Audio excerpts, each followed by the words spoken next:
The text popped up on my phone, chilling me to the bone, yet in a strange way, it brought a quiet satisfaction.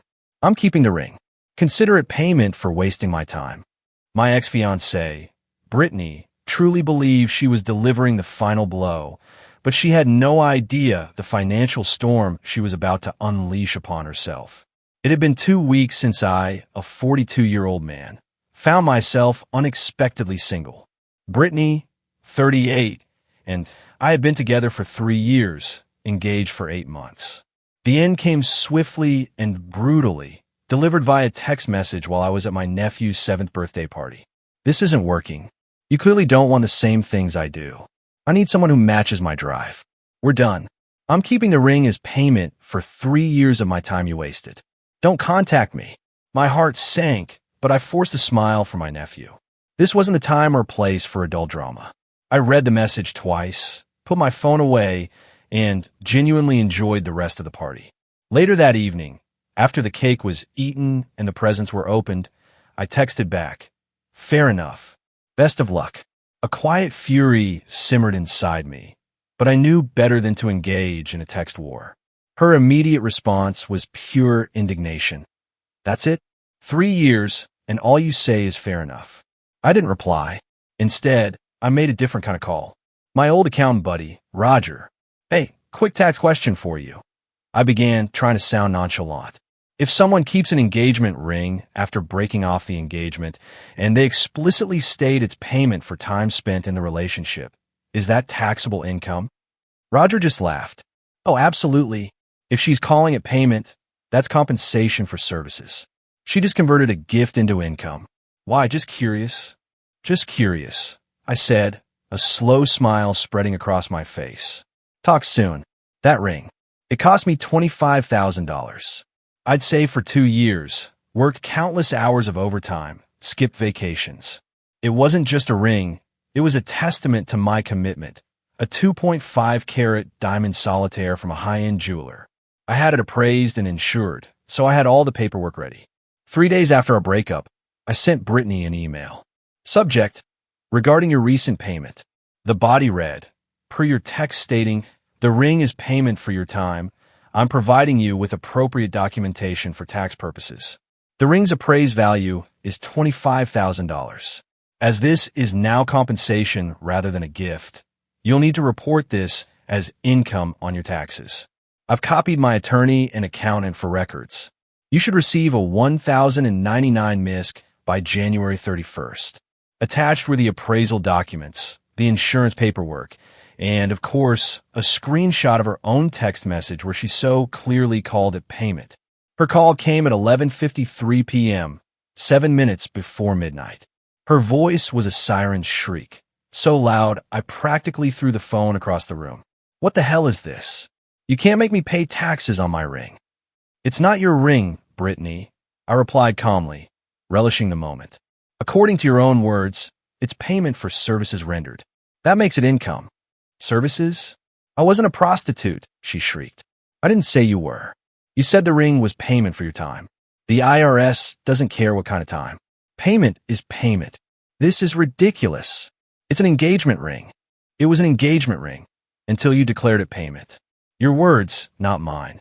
She slammed the phone down. 20 minutes later, her best friend, Melissa, called. "You need to stop this petty BS with Brittany." "What's petty about following tax law?" I asked, genuinely curious about her perspective. "You're seriously going to make her pay thousands in taxes over a ring you gave her?" "I gave her an engagement ring. She kept it as payment for services. There's a legal difference." "You're such an ass." "I'm an ass who follows the tax code." I corrected her. The next morning, Brittany showed up at my house, not alone. She brought her brother, Tony, who's apparently a pre-law student, a title he's been using for the past 6 years. Tony puffed out his chest, trying to sound official. "What you're doing constitutes fraud and harassment." I pulled out my phone and played the voice memo I'd started recording. "Tony, are you providing legal advice? Because last I checked, you're not a lawyer." His face turned an alarming shade of red. "That's illegal," he sputtered. "I'm just saying, you two need to leave." "Brittany, any further communication goes through lawyers." "I don't have a lawyer," she screeched. "Sounds like a you problem. As they were leaving, Tony muttered something about me being a pathetic loser trying to act tough. I couldn't resist. Hey, Tony, how's that LSAT prep going? 6 years is a long time to study for one test. Brittany had to physically drag him away. That afternoon, she tried a different approach. She posted on social media, "Some men can't handle rejection. My ex is literally trying to extort money from me over an engagement ring he gave me. This is financial abuse. Share if you think toxic men who weaponize money are the worst." My sister called me. "Bro, she's trying to roast you online. Let her," I said, completely unbothered. "I have receipts." "You're not going to respond?" "Nope. My tax attorney will handle any necessary responses." Update 2. Brittany's entitlement reached new heights when she realized I was absolutely serious about that 1099. First, she sent her mom, Deborah. This woman actually showed up in my office during lunch, completely unannounced. "We need to talk about this situation with Brittany." "No, we don't. Please leave. She's crying every day. You're destroying her over a ring." "I'm following tax law." She chose to keep payment instead of returning a conditional gift. Conditional? You asked her to marry you, and she said no. In this state, engagement rings are conditional gifts. She could have returned it, but she chose to keep it as payment. That has tax implications. Deborah's face turned purple. "You're really going to make her pay $8,000 in taxes?" "I'm not making her do anything. The IRS is. Talk to them. You're ruining her life over pride." "She ruined our engagement over ambition. Guess we're even." She stormed out, but not before telling my receptionist I was a pathetic man who can't handle rejection. My receptionist, Janet, a no-nonsense 65-year-old, just coolly replied, "Ma'am, he seems to be handling it just fine. You're the one making a scene." If you're still with me on this wild ride of legal loopholes and justified vengeance, please do me a favor and hit that subscribe button right now. More unbelievable stories are always coming, and you won't want to miss them. But Brittany wasn't done. Oh no, she actually hired a tax consultant from Craigslist. I kid you not. This guy sent me the most hilariously unprofessional letter. "Dear sir, the ring in question was a gift of love, not payment for rendered services. My client demands you cease this fraudulent claim immediately or face serious consequences." It was signed by Robert Richardson, tax consultant, with a Gmail address. My actual tax attorney responded with a polite but firm letter. "Mr. Richardson, please provide your PTIN, preparer tax identification number, and credentials. Also, please note that falsely representing yourself as qualified to provide tax advice is a federal offense." We never heard from Robert again. Then Brittany tried to get clever. She texted me from a new number. "What if I just return the ring? Then it's not payment." "Too late," I replied. "You already declared it payment and took possession with that intent. The taxable event occurred. This is blackmail. This is tax law.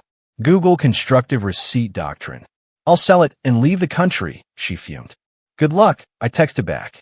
"Make sure to report the sale on your taxes, too. Capital gains are also taxable." She called me every name in the book. I screenshot everything and forwarded it to my lawyer. Update 3. The IRS, it turns out, does not play games, and Brittany was learning that the hard way. She tried to return the ring to the jewelry store. The manager called me because I was listed on the insurance paperwork. "Sir, your ex-fiancé is here trying to return a ring, claiming you approved it." I didn't, I clarified. The ring is hers now.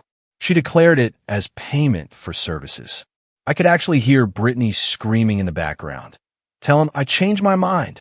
The manager, ever professional, responded, "Ma'am, without his authorization, I cannot process this return." She left screaming about lawsuits. Next, she tried selling it to various pawn shops and cash for gold places. But when they asked for documentation, she had to show the appraisal, which had my name on it as the purchaser. Most also required a police report proving it wasn't stolen. So, in an act of desperation, she actually filed a police report claiming I gave her the ring, then was extorting her. The detective called me. "Sir, can you explain the situation?" I emailed him the entire text chain, including her declaring a payment. He called back, barely containing his laughter. So, she admitted in writing its payment, and now she's mad about taxes? Pretty much. This is a civil matter, he concluded. Tell her to get a tax attorney.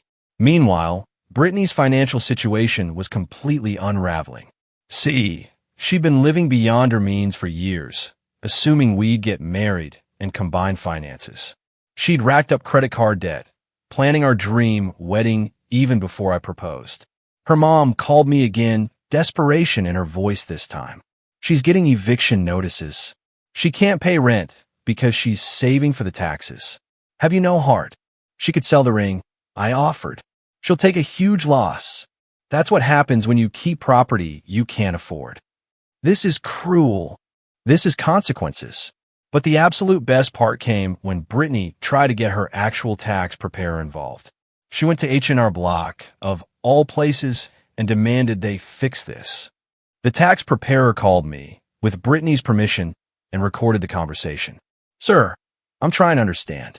Your ex-fiancé says you're falsely claiming she owes taxes on a gift. Not a gift, I interrupted calmly. She explicitly stated in writing it was payment for her time. I have the texts. There was a long pause. Oh dear. I could hear the preparer turn to Brittany. Ma'am, if you classified it as payment, that is taxable income. But it's a ring. Brittany wailed in the background. The preparer, sounding exasperated, said, the IRS doesn't care what form payment takes. Income is income. Brittany stormed out, screaming about incompetent tax people. Update 4. Brittany's extinction burst, and yes, I know that term is overused, but it absolutely fits here, was spectacular. She organized what she called a protest outside my house. It consisted of her mom, her brother, and 3 friends with signs. Financial abuser lies here. Real men don't weaponize love. Karma is coming.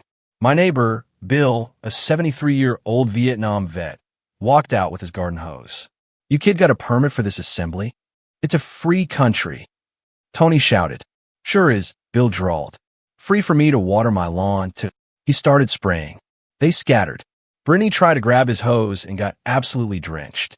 Bill looked at me, watching from my window, and gave a thumbs up. But Brittany's biggest mistake was yet to come. She went on a local morning show segment about financial abuse in relationships. They clearly didn't vet her story properly.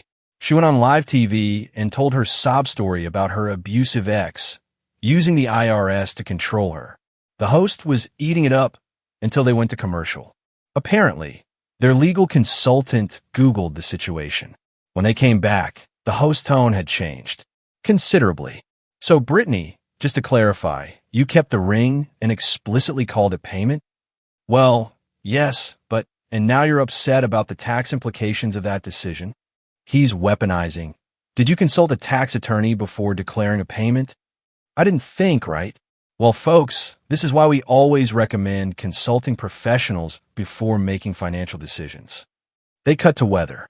The segment never made it to their online archive, but someone had recorded it. It went viral on TikTok with the caption, "Woman learns what taxes are on live TV." The memes were glorious. Brittany's shocked face with when keeping it real goes wrong. IRS has entered the chat. Tell me you don't understand taxes without telling me. Her influencer dreams died that day. She went from 5,000 followers to 300. Update 5. January 31st came and went. I sent the 1,099 MISC as promised. Brittany tried one last Hail Mary. She hired an actual lawyer this time, Elizabeth Hartley. Elizabeth called me directly. Mr. Thompson, I've reviewed this situation. While my client's actions were ill-advised, surely we can come to an agreement. Sure, I said. She can pay the taxes. She's prepared to return the ring. Doesn't matter. The taxable event already occurred. This is punitive. This is legal. She declared a payment. I'm required to issue a 1099 for payments over $600. Elizabeth sighed. You're really going to die on this hill? I'm going to follow tax law on this hill. She can't afford the taxes. She can sell the ring. She'll lose thousands. Should have thought of that before declaring it a payment. There was a long pause. Then Elizabeth said, you know what? You're right. She made her bed. I'll advise her to sell the ring and pay the taxes. But Brittany didn't want to hear that. She fired Elizabeth and decided to handle it herself. She didn't file her taxes. By June, she got a letter from the IRS. Not only did she owe the original taxes on the $25,000, but now there were penalties and interest. Her mom called me one more time. She's having to sell her car. Are you happy? I'm indifferent, I replied honestly. This was all avoidable. How can you be so cold? How can she be so entitled? Deborah hung up. Final update. Last week, I ran into Brittany at a coffee shop. She was with some guy who looked about 25, wearing a suit that screamed, "Daddy's money." She saw me and turned white. The guy asked if she was okay. "That's my ex," she whispered, loud enough for me to hear. The guy looked at me. "The one who made you pay taxes?" "I didn't make her do anything," I corrected him. "She made a choice." Brittany grabbed his arm. "Let's go, Bradley." Bradley, of course, stood up. "No, you're a real piece of work, making her suffer like that." She kept a $25,000 ring and called it payment, I explained. "I just made sure the IRS knew." "It was a gift," he argued. "Not according to her own words." I pulled out my phone and showed him the screenshot of her payment for wasting my time text. Bradley's face changed. He looked at Brittany. "You said he was lying about that part." "Bradley, it's complicated. You told me he fabricated evidence. This is your text." "You don't understand." "I understand you lied to me." He walked out. Brittany stood there, mouth open. "You just ruined another relationship," she hissed at me. "You ruined it by lying." I just showed him the truth. "I hate you. Your feelings about me don't matter. Pay your taxes." She stormed out, crying. The barista, who'd witnessed everything, gave me a free coffee. "That was beautiful, man." Yesterday, I got a notification from my lawyer. Brittany had finally sold the ring for $18,000 and paid the IRS what she owed, including penalties. Total cost to her? Approximately $11,000 in taxes and penalties, plus the $7,000 loss on selling the ring. That's an $18,000 lesson in why you don't get cocky with conditional gifts. As for me, I'm dating someone new. Rebecca's an accountant who absolutely appreciates a man who understands tax implications. She literally laughed for 10 minutes when I told her this story. "You issued her a 1099. That's the most beautifully petty thing I've ever heard." "It wasn't petty," I corrected her, kissing her forehead. "It was legal compliance." "God, you're such a nerd," she said, smiling. "I love it. We're taking things slow, but at least I know if we ever get engaged and it doesn't work out, she definitely understands the tax code." To everyone saying I went too far, she could have just returned the ring when we broke up. She chose to keep it. She chose to call it payment. She chose to put in writing. All I did was follow the tax implications of her choices. And before anyone asks, yes, this is all legal. Yes, the IRS really did make her pay. And yes, I sleep great at night. The moral of the story? If you're going to be entitled enough to keep a $25,000 engagement ring as payment, make sure you understand tax law first. Or better yet, just don't be a jerk about breakups. Return the ring, move on with dignity, and nobody has to involve the IRS. But Brittany had to learn that the hard way. Oh, and Brittany, if you're reading this, and I know you are because Rebecca told me you stalk her LinkedIn, Bradley's mom called me last week. Turns out you tried the same keeping expensive jewelry as payment thing with him. He dumped you via email and specifically cited tax liability concerns. Maybe it's time to change your strategy. Just a thought. So I want to know, what would you have done in my shoes? Would you have just let her keep it? Or would you have gone full IRS mode like I did? Drop your thoughts in the comments below. I really want to hear what you think.